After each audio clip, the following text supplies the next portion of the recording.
A2IM, the collective voice of independent music. Hi, everybody. I'm Jason Peterson. I'm the chairman of GoDigital Media Group and an A2IM board member. Thank you for joining. Today, we're going to be discussing how to prepare for what comes next.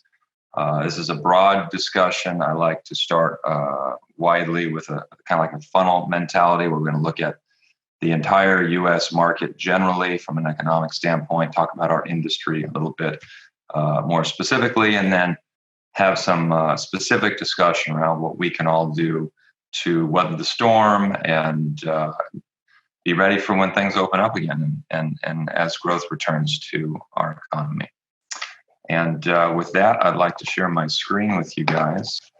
So as I alluded to, I'm going to treat this 20-minute presentation a little bit like a funnel here. We're going to talk national level, industry level, business level.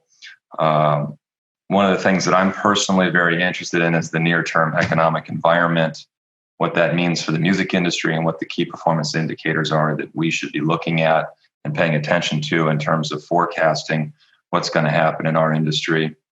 And then I want to talk a little bit about industry macro strategies, the advertising market, because as many of us have experienced, advertising has become more important in our business. YouTube is often in the top earners for labels. I want to talk a little bit about audience engagement strategies, and then we're going to finish it off with business lifecycle management best practices. There's a lot of things that we can do, even during the crisis, to prepare for the future that we should be doing before we need them. And that's very, very important. So top of funnel, in terms of near-term economics, as everybody knows, it's an extremely challenging time.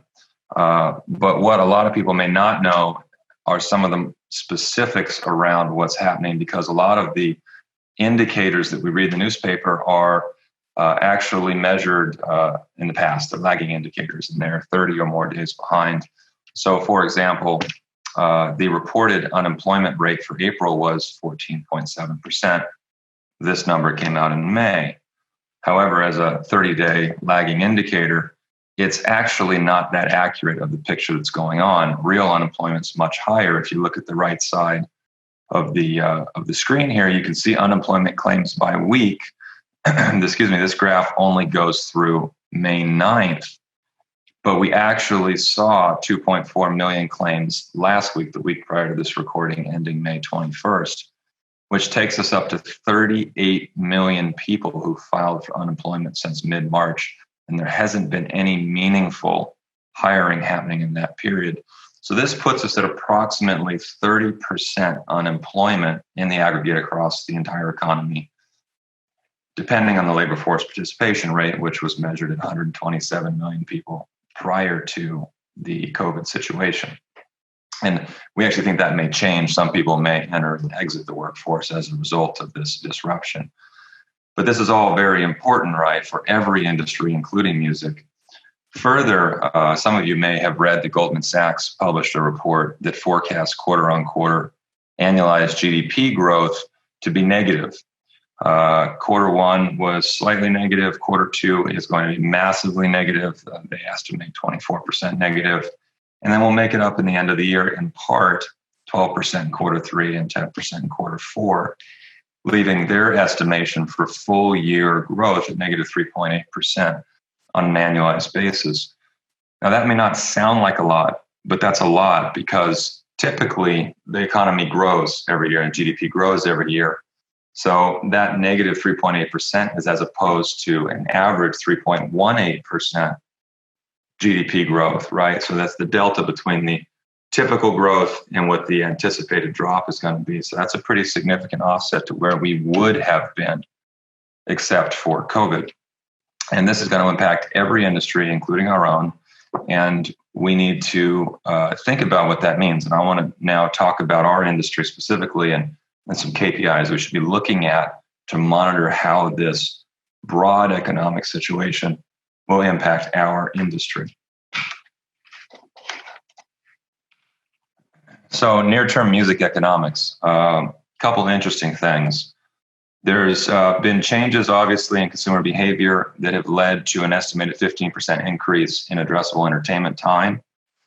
Unfortunately, music's not capturing a lot of that. A good portion of that is going to video. If you look at all the streaming platforms, Netflix, Disney Plus, even lesser known ones, Crunchyroll, they are seeing dramatic increases in usage, dramatic increases in viewing time.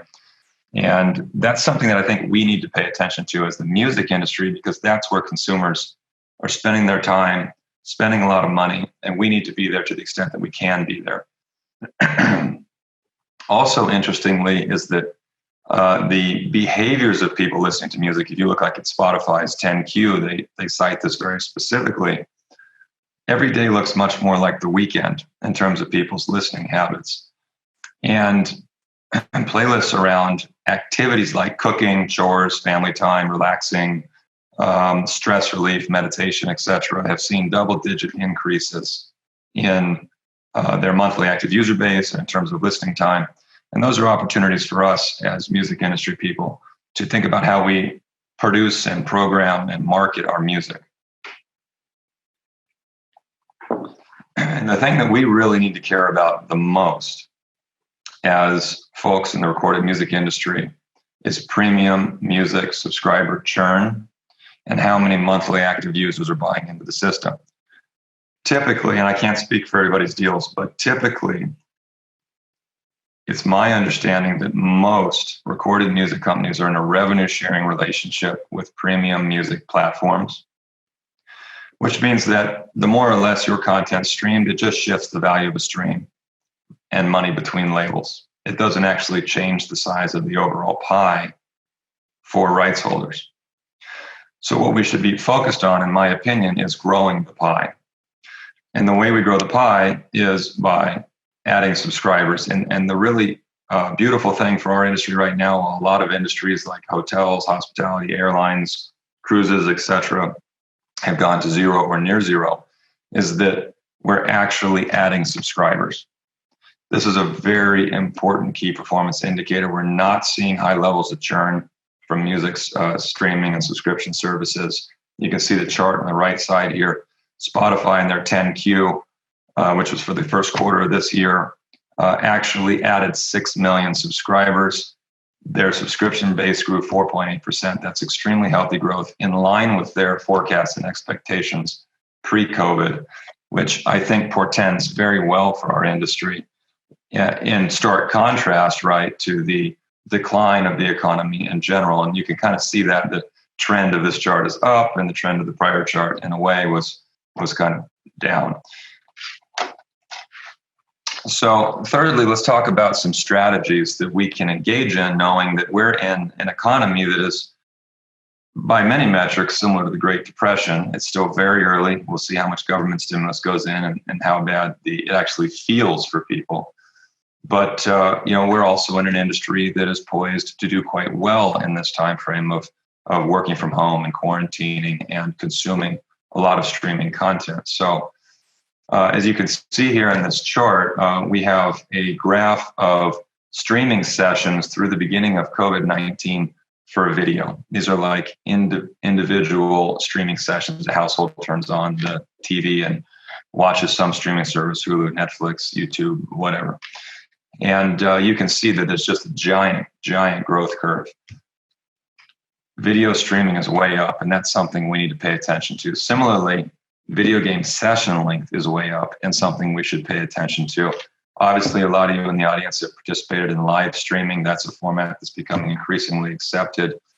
Social engagement also up, but interestingly, brand engagement on social platforms has been down, which I think reflects sentiment in terms of purchase intent. And I want to challenge you guys in the audience to figure out how to tap these game worlds where engagement and time spent is way up, and these live streaming platforms to create engagement with music fans. Obviously, there's been great case studies with Marshmello, Travis Scott, other people in the video game space. Drake's done some stuff. I think this is an opportunity for us. We have large audiences spending tons of time online on these video, gaming, and social platforms. And if we can find a way to collaborate as a music industry with these platforms, we stand to win. And to that point, your trade groups, A2IM being one of them, Win and Merlin, are working very hard to ensure that video and live streaming experiences are licensed. There are business models being developed. Obviously, not a lot of revenue currently from platforms like TikTok and Facebook is developing, and Amazon and Twitch are thinking about really where they're going to be going. But it's all very positive. There are conversations happening at every level about how do we make sure that when music is used, because music is always used, it is a licensed experience and makes money for rights holders. In the meantime, I recommend using YouTube for live streaming or on-demand streaming of video until other platforms have a more robust ecosystem for monetizing. All right, let's talk a little bit about advertising. I just mentioned YouTube. For a lot of you in the audience, YouTube is a top 3 or a top 5 platform. Some people maybe even number 1. Advertising has been very affected. I find this area to be really interesting right now. I've put a bubble chart up that was produced by the A2IM that I think is really interesting and indicative of industries that are winning and industries that are losing in today's environment. And there's a high correlation between industries that are open for business and winning and how much they're spending in advertising. If you're closed, you're not advertising. And we've seen in our group, we have a division called Latino Networks that owns a number of different multi-platform networks that are all advertising supported. And we sell hundreds of direct sold campaigns a year to major brand advertisers.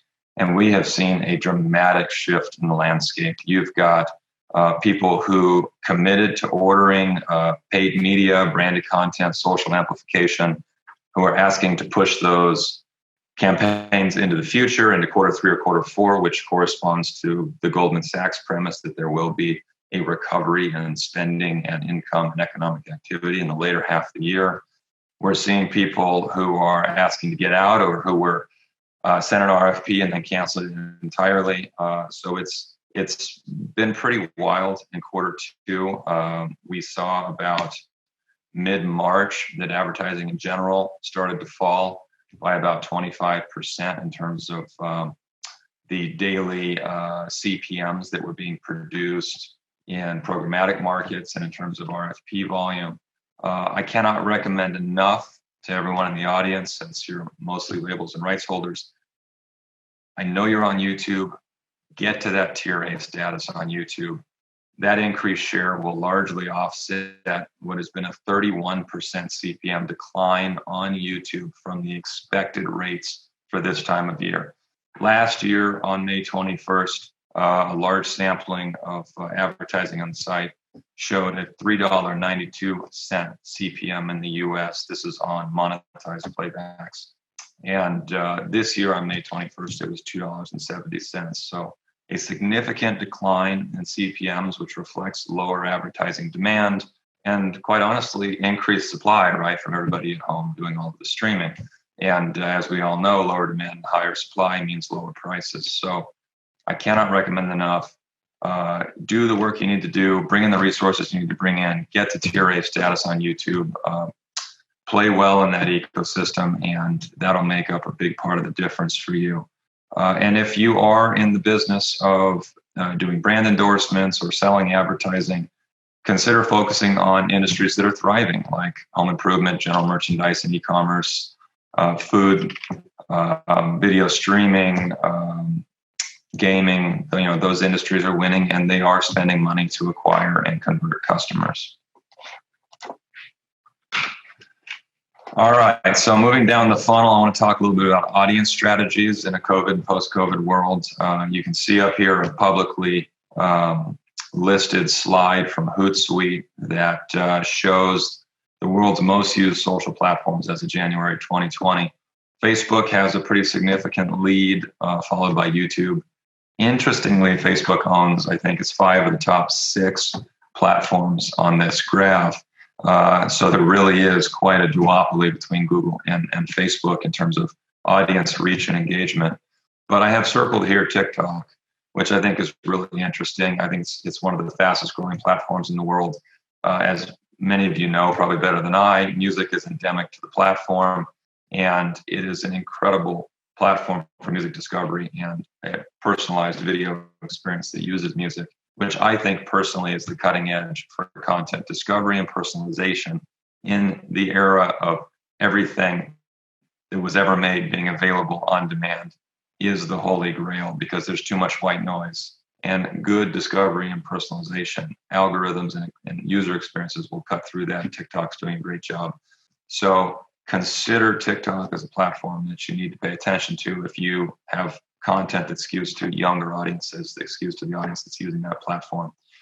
But perhaps even more importantly, I want to put a concept out there that while we have to use social and leverage the reach and engagement that's there, consider going direct to consumer to hedge the risk of disintermediation. And I've seen this in two ways in my career. These platforms have development roadmaps that change with time. They don't necessarily announce them. It's a competitive environment. We as rights holders do not control the platforms.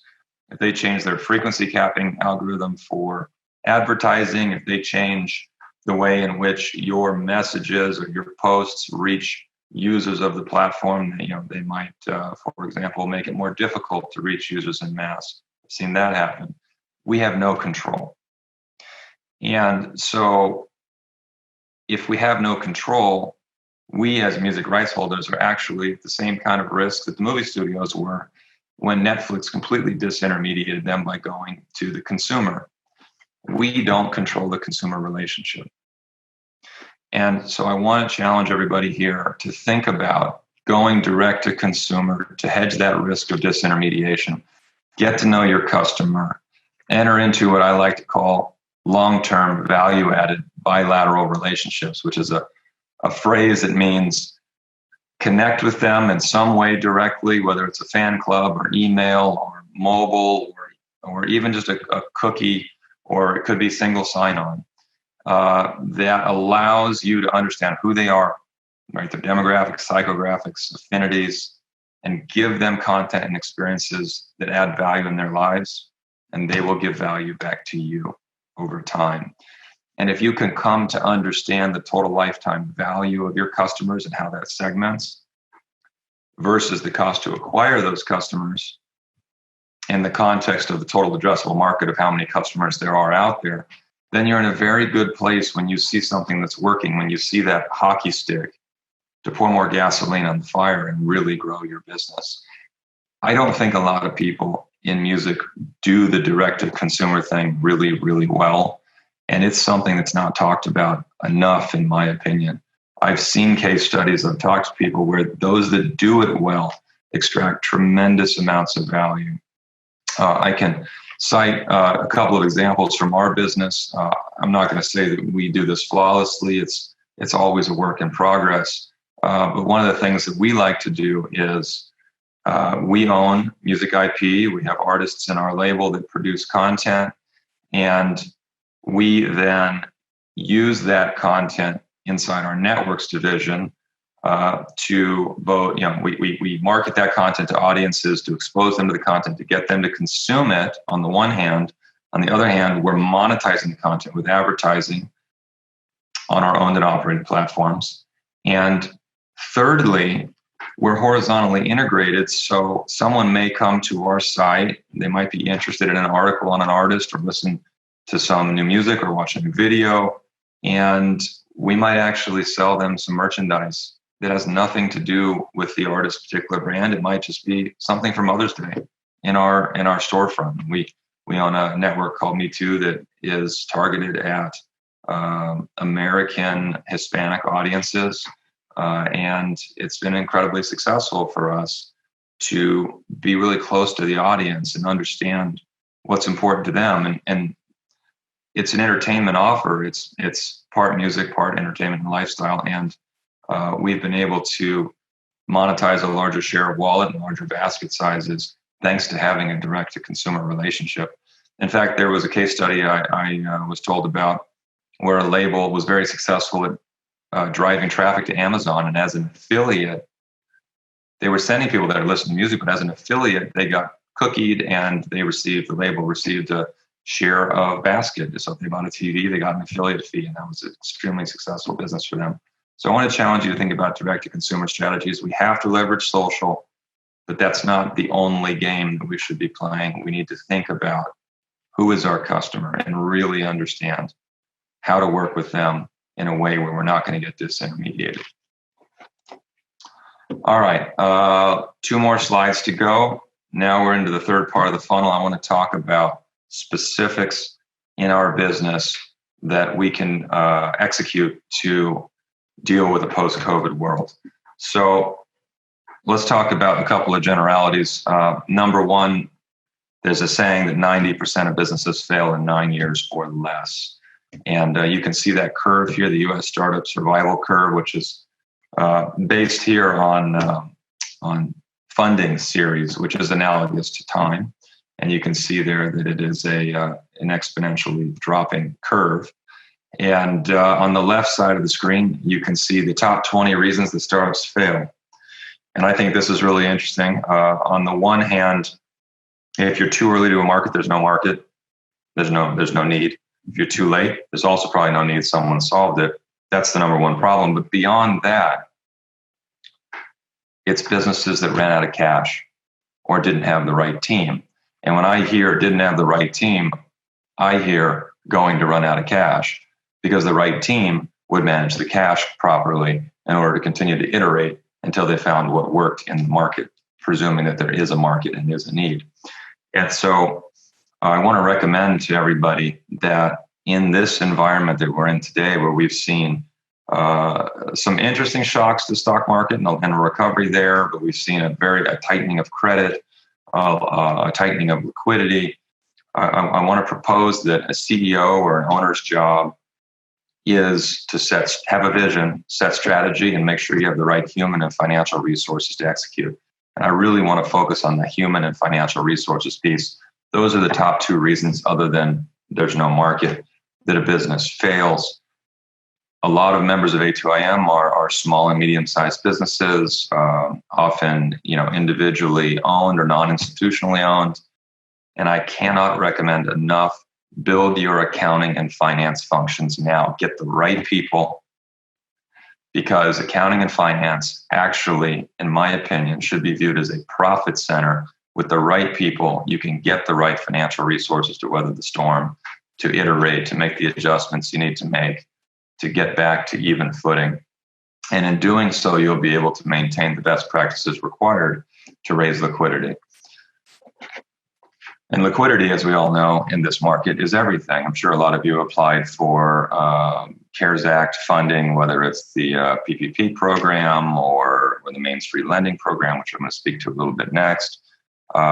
You look at even big companies like Boeing pulled down all their credit lines coming into this because they don't know what's going to happen. And they need to shore up their balance sheet to make sure that they have time to iterate.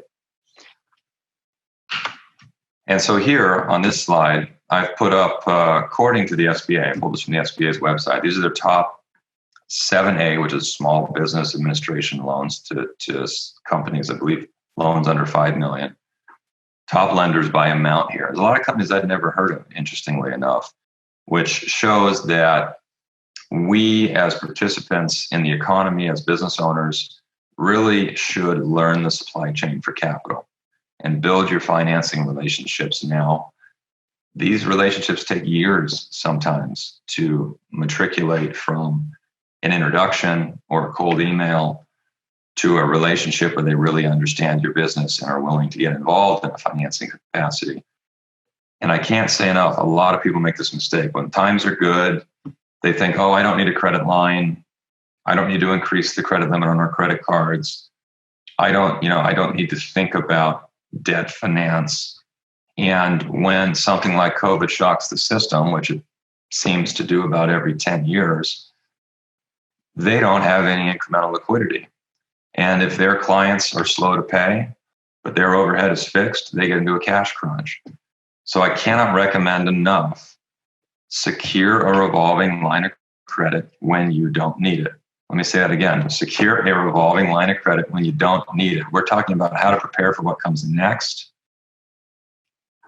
get the right human and financial resources in play. And a part of that is building your banking and other financing relationships so that you have that available capacity. In order to do that, and I know that Glenn Barlos is going to give a panel or a discussion on financing for music businesses, which I'm sure is going to be really interesting. So I don't want to go too deep. But as a part of that, as part of putting the right team together and preparing for what comes next, you'll need to maintain strong records, accounting records in a generally accepted accounting format, so you can show historical financials. You'll need to have your assets valued on a regular basis, and you'll need defensible forecasts going forward. And with those three legs, you'll be able to talk to really any type of financier, whether it's debt or equity, banks, structured credit firms, you name it. Secondly, I want to recommend to everybody on this call that you think about, how do I build long-term IP value, right? The music business, as I showed you with the Spotify slide, is continuing to grow even in a COVID environment. And if you own assets with demonstrable value, you'll be able to finance your business, whether it's just clearing a short-term cash flow gap or raising capital for acquisitions and growth, or even a new hire, quite honestly. If you have long-term IP value and the right people who are maintaining the right types of data, you'll be successful.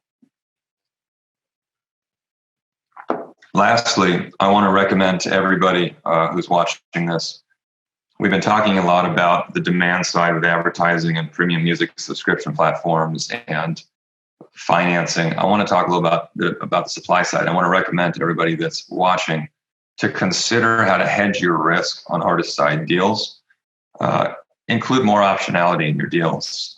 Consider cross-collateralizing deals with existing income streams that the artists have or your clients have if they're labels or other types of clients. If you see something that's working, double down. And in many cases, I think for our industry, we could be more prosperous coming out the other side than we were going in if we play our cards right. Thank you, everybody. I appreciate your time. I'll be here for a Q&A after this. And so if you have questions, send them in and we'll talk about it. Thank you.